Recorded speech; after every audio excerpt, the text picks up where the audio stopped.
Dans cette vidéo, je vais faire un rapide retour des outils principaux que vous propose Photofiltre.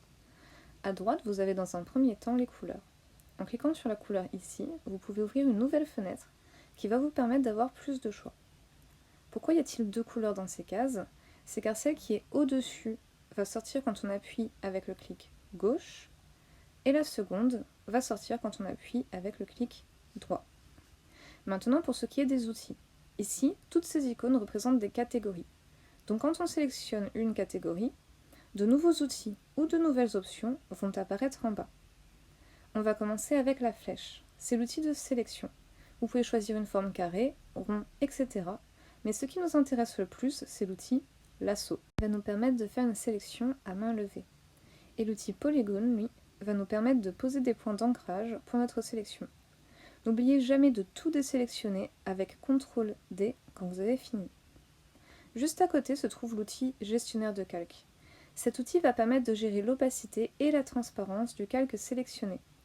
Pour rappel, le calque sélectionné, c'est celui qui est entouré de jaune. Donc là, imaginons que ce calque va être rempli de noir.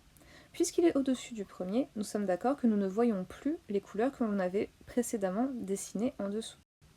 Mais si je viens réduire son opacité de moitié, on les voit de nouveau apparaître. Je peux également décocher la case pour le rendre invisible. La pipette, elle, me permet de trouver une couleur en cliquant simplement sur mon image. Donc si vous avez une photographie et que vous voulez récupérer une couleur dans la photographie, on clique dessus avec la pipette et ça va automatiquement changer ma couleur principale. La baguette magique, elle, permet de sélectionner toute une plage de couleurs.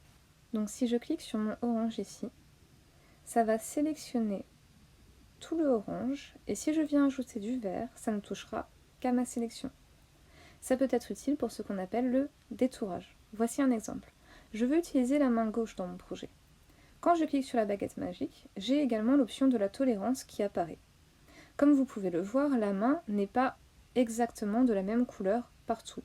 Je vais donc augmenter la tolérance de ma baguette magique pour qu'elle ne prenne pas seulement la couleur que je lui ai demandée, mais toutes les couleurs qui s'en approchent.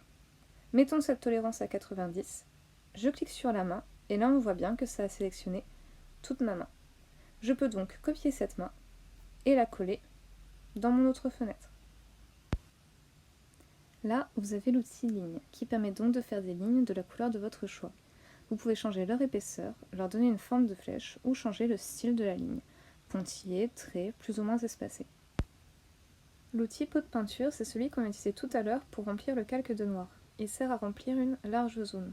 Donc si j'utilise mon outil pour faire un carré, je peux le remplir avec le pot de peinture. Là aussi, on peut jouer sur la tolérance pour faire disparaître ces blancs si on le souhaite. L'outil aérosol va nous permettre de donner un effet aérosol et l'outil gomme va nous permettre d'effacer nos erreurs. Attention cependant, si vous tentez d'effacer sur le fond, cela va simplement remplir avec la seconde couleur que vous avez choisie.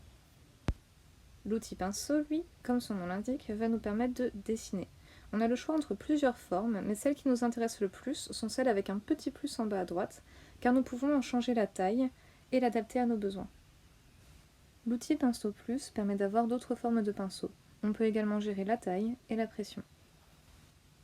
L'outil tampon est un outil très pratique qui fonctionne comme ceci. Prenons ce paysage. En cliquant sur CTRL, je sélectionne une partie du ciel avec mon outil.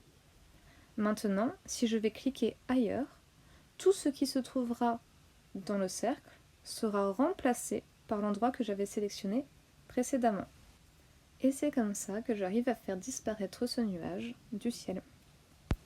Et enfin, l'outil goutte me permet de donner un effet de goutte d'eau qui serait venu se poser sur mon travail et ajouter un flou.